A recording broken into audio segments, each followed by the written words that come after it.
You have continually confused your anguish for holiness. You assumed that by consuming the agony of others, you were completing some sacred duty, perhaps even reaching a higher spiritual plane. But consider this: your forgiveness, endlessly offered and rarely deserved, was not a marker of fortitude, but a sign of unconscious captivity. The empath, as we term this pattern, does not originate from radiance, but from hurt. It is the youngster who learned to scan the emotional weather of a household to endure. It is the daughter interpreting a mother's quiet like an oracle. The son decoding a father's fury like holy text. This perceptiveness was not a present given. It was a defense strategy formed in the gloom of unreliable care. Thus the empath matured, delicate in their power, luminous in their injury. Yet herein lies the peril. Empaths routinely mistake love for self-annihilation. They present forgiveness like a right, even to those who defile the spirit. Why? Because buried in the unconscious rests a dreadful conviction that if they stop pardoning, they will stop being cherished. They dread banishment, not only from the other, but from the self that was shaped in appeasing them. So they pardon the narcissist, the tormentor, the traitor. They justify the deceiver. And in this, forget they too wear a disguise, a mask named harmony, a mask named mercy, a mask concealing the fury of the forsaken child inside. But a sacred rupture arrives, a moment of accounting when the empath ceases pardoning, when the soul, weary from offering the other cheek, turns inward. This is not revenge, but revelation. It is the doorway to individuation. The instant the fabricated self starts to splinter and the genuine self murmurs through the cracks.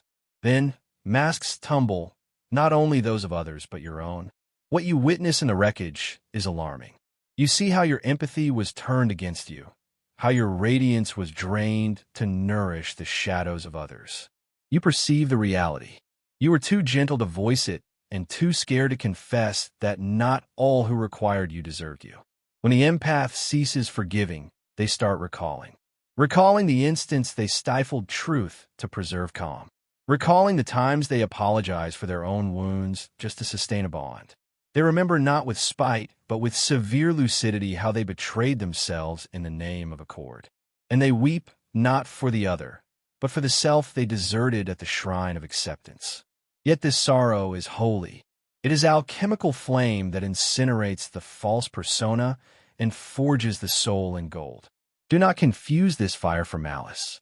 When you stop excusing those who refuse to evolve, you are not growing cold, you are growing conscious.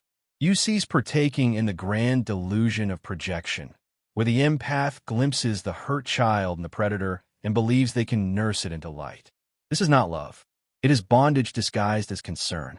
It is the mother archetype corrupted by the savior fantasy. It is a complex born from dread of abandonment and fed by unconscious shame. But the psyche craves equilibrium. So in dream upon dream, the unconscious dispatches signals. Wolves wearing a lover's face, shattered clocks that bleed, homes with sealed rooms you never access. These are not mere symbols. They are psychic sirens, alerts from the self that your forgiveness has become a cell, that your grace, unmoderated by judgment, is spiritual self-destruction. When the empath finally heeds the warning, they enter the daunting domain of shadow work. There they meet the fury interred beneath kindness, the bitterness that seethed beneath their grins, the truth they feared would render them unlovable. And here the wonder starts. For in accepting that shadow, the empath retrieves their sovereignty. They no longer seek salvation in another's gaze. They perceive clearly the mask of the hurt manipulator, the predator veiled in admiration, the vampire cloaked in allure. And they speak not with wrath, but with finality. They refuse. They command departure. They declare, I perceive you. And when they do, the masks fall, for the enchantment is broken. The act concludes when the spectators depart. The narcissist cannot reflect what you decline a project. The manipulator cannot distort what you no longer conceal. Your lucidity becomes their unmasking. Your truth becomes their undoing. The authority you surrendered as forgiveness returns as boundaries. Yet there is mourning here too. For once masks fall, the fantasy perishes.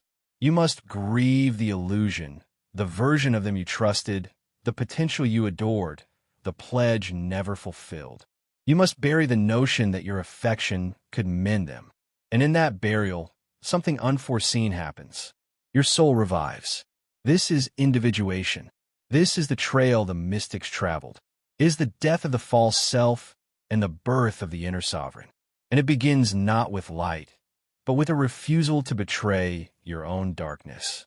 I have stated, one does not become enlightened by envisioning figures of light, but by making the darkness conscious. The empath who stops pardoning is not becoming wicked. They're becoming complete.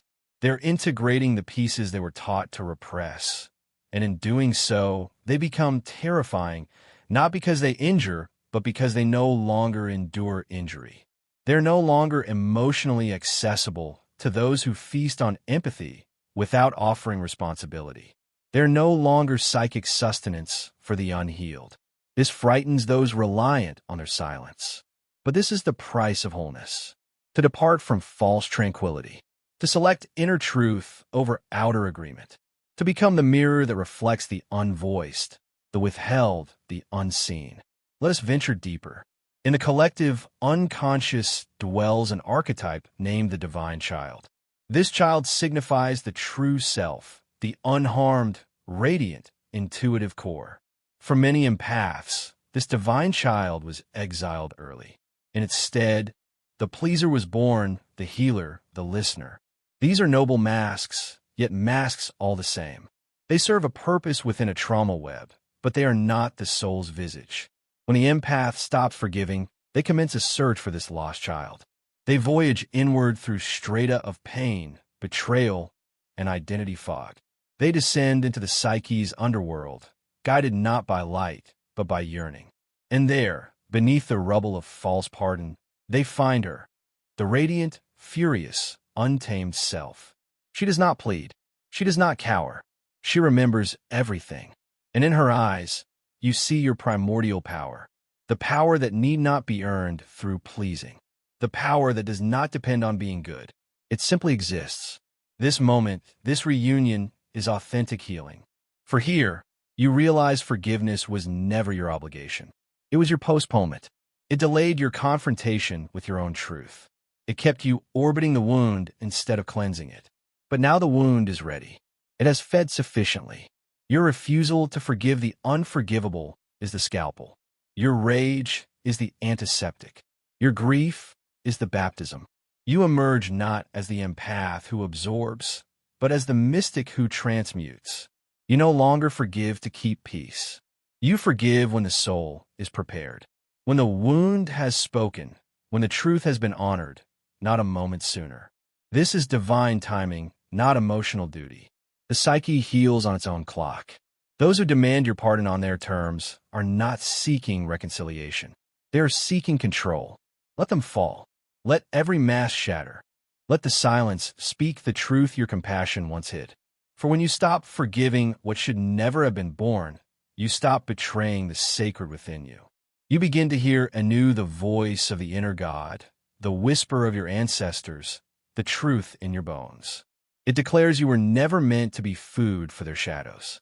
You were meant to bring light to your own. And once you start honoring your own light, something astounding occurs. The world reorders itself around your new frequency. What once sought to feed on your quiet now trembles before your sovereignty. The same people who leaned on your kindness now accuse you of cruelty. Not because you are cold, but because you no longer let them drink from a well they never helped fill. This is the sacred cost of awakening, to be misunderstood by those still dreaming. Let them sleep. You are not here to sustain their illusions. You are here to embody truth. And truth, though healing, is not always gentle. The empath who stops forgiving becomes a mirror the world cannot ignore. In your eyes, the liar sees his deceit.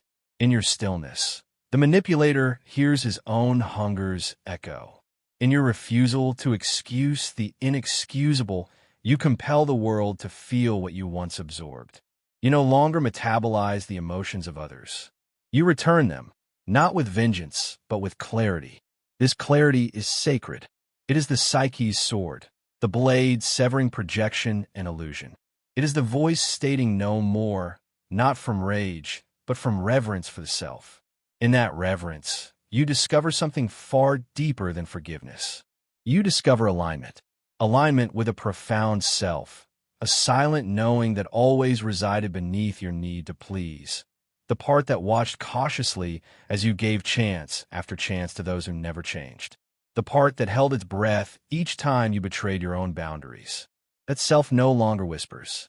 It roars, for it recalls what you forgot. That your energy is sacred, that your body is an altar, that your presence is not a gift to be wasted by the unworthy. This is what the world names your change. But it is not change. It is return. Return to essence. Return to center. Return to the truth that predates every mask you wore to survive. And as you return, you start to see the archetypes clearly. The vampire feeding on emotional labor disguised as need. The false prophet weaponizing your hope to extract devotion. The eternal child demanding rescue without accountability. You once pardoned these roles endlessly because you saw the hurt behind the mask. But now you understand. Seeing their pain does not obligate you to suffer with them. Compassion without discernment is self-abandonment. The awakened empath must swear a sacred vow, not to stop loving, but to stop leaking. For leaking love into bottomless pits is not generosity. It is martyrdom. It is the shadow of the savior complex.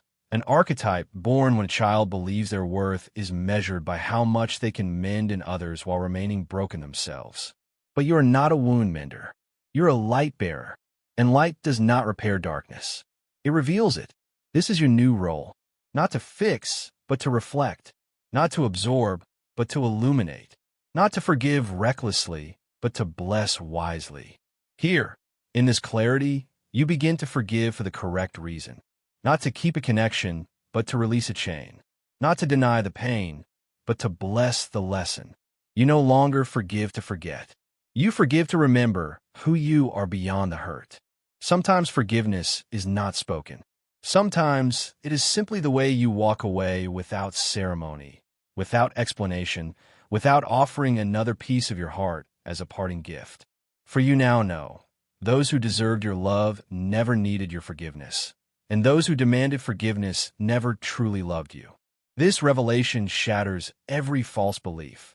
It ruptures the myth that claims love means endless sacrifice, that healing requires self-erasure, that boundaries are unspiritual. These are lies, echoes of a culture that reveres the empath only when silent, compliant, and bleeding for others. You will not bleed anymore. The blood has already been shed. It watered the soil of your awakening. It baptized the roots of your sovereignty.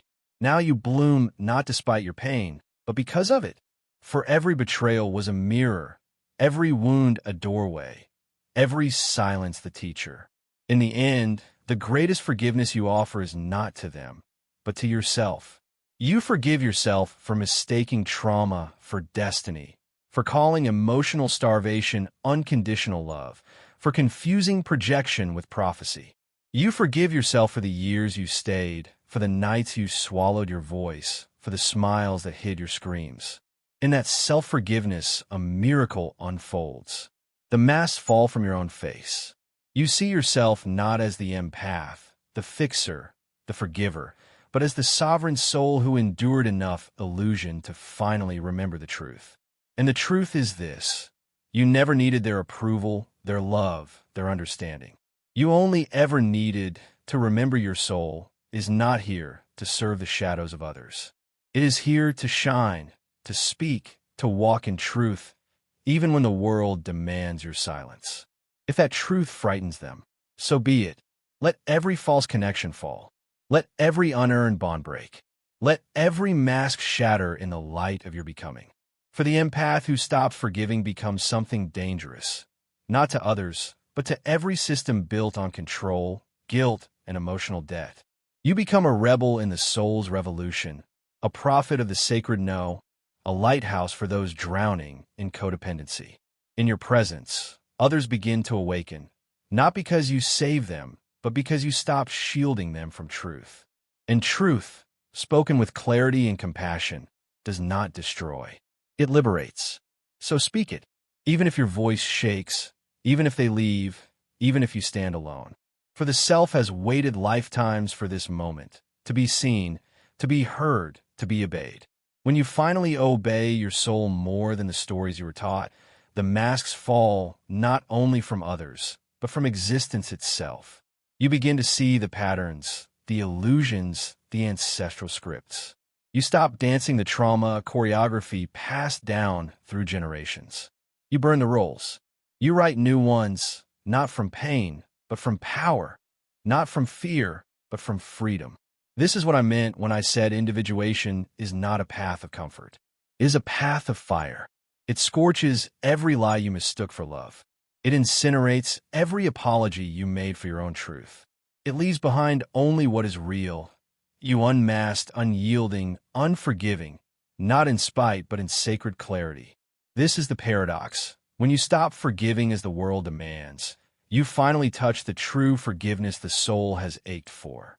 Not the forgiveness that binds you to the one who hurt you, but the forgiveness that sets you free.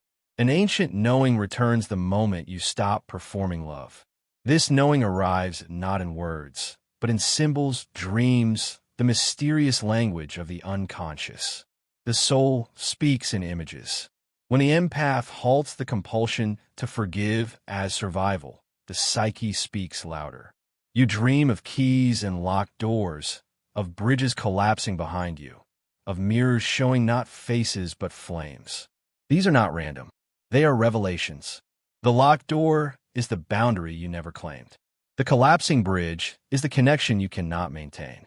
The burning mirror is the illusion of self-sacrifice melting into truth. Every dream is a message from the deeper self, a psychic telegram stating it is time to come home. But what is the self truly? It is not your story, your trauma, your role as the compassionate one. The self is the eternal archetype of wholeness. It contains all polarities, love and wrath, silence and sound, light and shadow. It is what you were before you learned to fragment yourself to be safe. It is the you that remembers your sacred anger and holy discernment. The you that knows boundaries are not walls. They are altars. You begin rebuilding your inner temple not from apologies, but from truth, not with forgiveness, but with fire. The awakened empath becomes a guardian. You no longer open your gates to every energy that knocks. You become deliberate. You sense when someone speaks from the mask or the soul, and you no longer entertain the former, however sweet their words. You are not seduced by stories of sorrow anymore. You see the difference between wounds and weapons. You once forgave because you saw the pain behind cruelty. Now you ask what that pain is doing to you. This is a sacred shift. You're no longer a sponge. You are a mirror. The sponge absorbs the poison of others and calls it purpose. The mirror reflects truth without losing its shape. The truth is many people only loved your weakness. They felt strong when you were quiet, useful when you were soft, godlike when you were endlessly forgiving. Now your strength is an affront to their illusions. Your no feels like a thunderclap. Your silence feels like exile. That is not your burden to carry. It is their reckoning.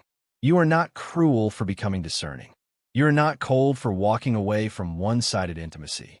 You're not broken for no longer offering yourself as an emotional bandage. You are becoming real. In the realm of the real, everything false must fall, including the fantasy that you could love someone into healing. You cannot. Healing is a product of personal choice, not proximity. Many empaths stay in toxic dynamics seeing potential. But potential is not a promise. It is a projection, the image your soul paints over another's wound, hoping your light will pull them into their own. But light cannot do the work for them. It can only reveal the way. You're not the way. You are the reminder. You are not the healer. You are the reflection. When you stop forgiving what must be faced, you give others the gift of their own darkness. You stop intercepting their karma. You stop delaying their lessons. You stop confusing your guilt with your guidance. Here is where real power lies. In this clarity, You understand forgiveness from a deeper plane, not as a transaction or performance, but as a release. Forgiveness does not mean reunion, silence, or pretending the wound never happened. Real forgiveness burns. It sees through illusion and leaves only truth. The truth is some people were not meant to stay.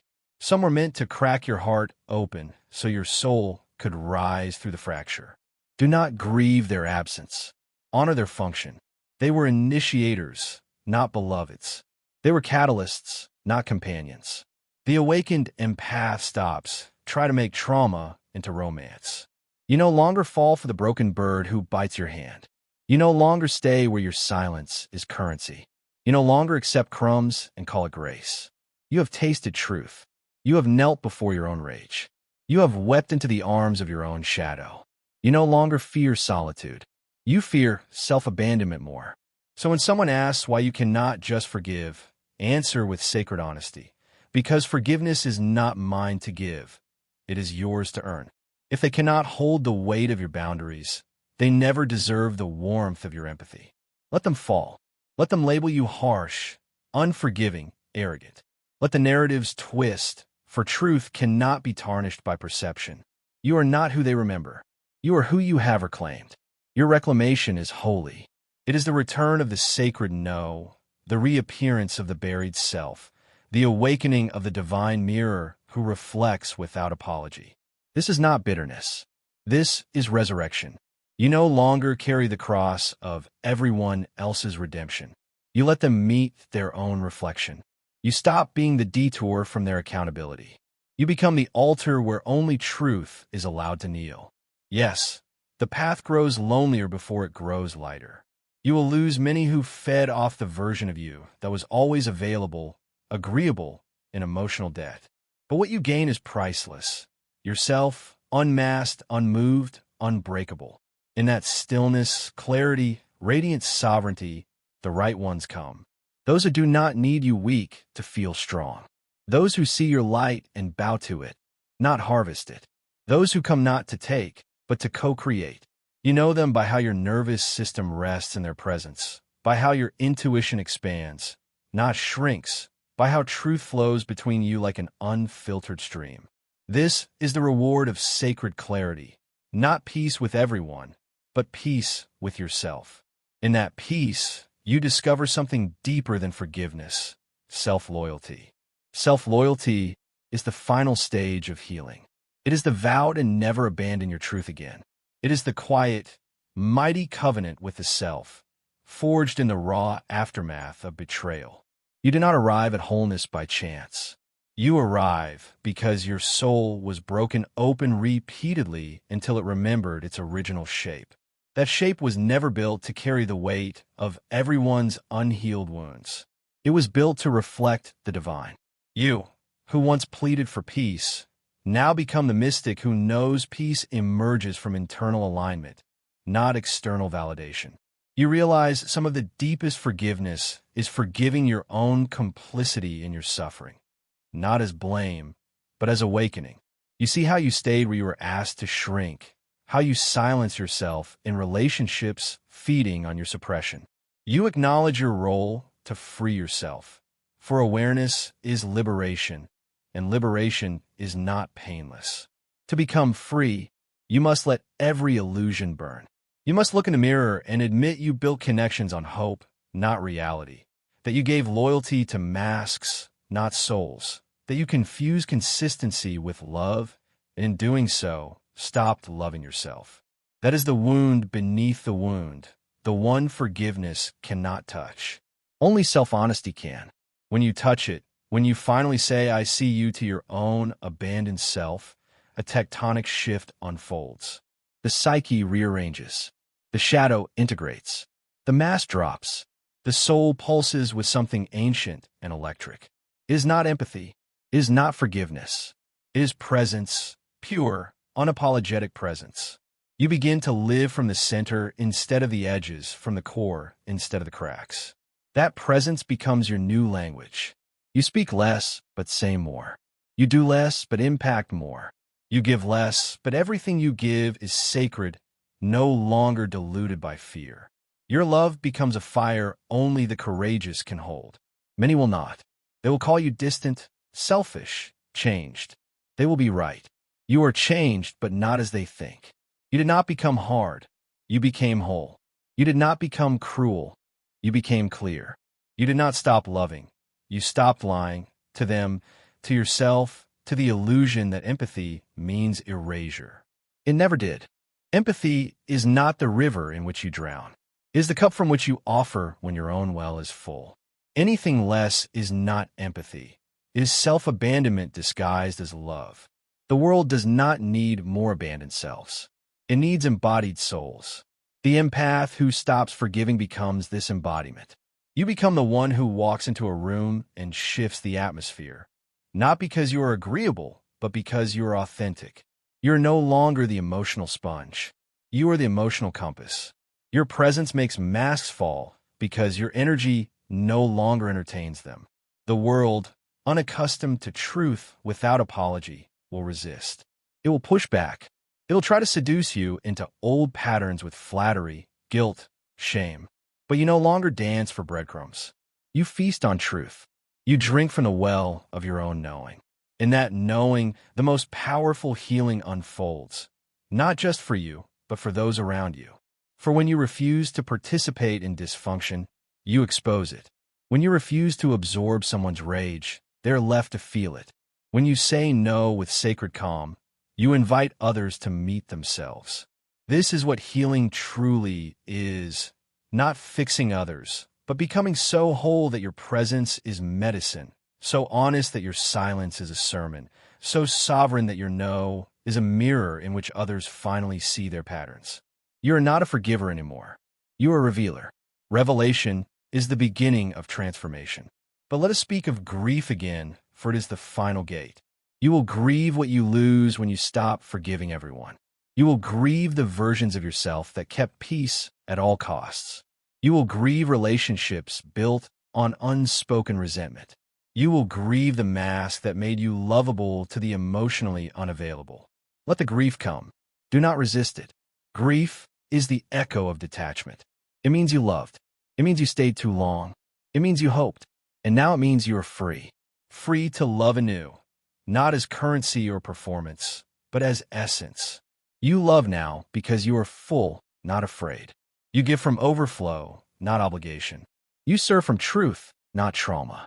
That love, clear, fierce, untainted by guilt, is the love the world has forgotten. The love the wounded cannot manipulate. The love that says, I will not carry your shadow, but I will stand in mine while you meet yours. This is what the empath becomes when awakened. Not softer, but stronger. Not louder, but wiser. Not forgiving everyone, but loyal to the self that no longer needs to. So let the masks fall. Let the narratives collapse. Let those who fed on your weakness call you hard. Let them grieve the version of you that made their denial comfortable. For you have awakened. You have remembered. You have returned. In your return, the world becomes a little more honest, a little more whole, a little more sacred. I leave you not with advice, but a reminder. You are not here to be understood by the unhealed. You're not here to make yourself small, so others feel tall. You're not here to forgive what broke your soul into silence. You are here to become what you were before the world asked you to forget. You are here to burn, to blaze, to walk through the fire of your own awakening and emerge with nothing false left on your skin. For when the empath stops forgiving, the soul begins speaking, and the masks fall not as punishment, but as prophecy fulfilled, as the sacred unraveling of illusion, as the beginning of truth and the return of you.